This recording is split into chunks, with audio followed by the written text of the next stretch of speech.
ଏବେ जो एलटीआर आउ एसएसटी दुईटा रिक्रुटमेंट चली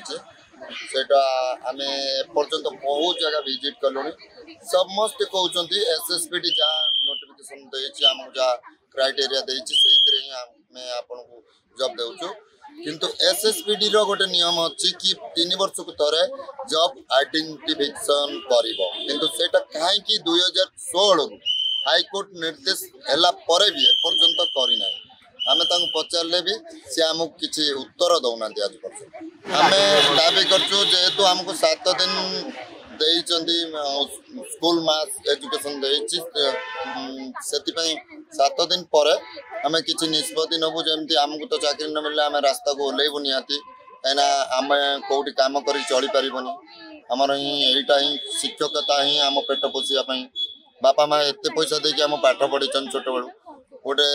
दृष्टिहीन भावतु आप दृष्टिहीन पिलाटे जिते कष्ट करी पड़ुची गोटे जनरल पिलाटे 60% से कष्ट करी पड़ुनी जदि एत कष्ट करी पढ़ी आमको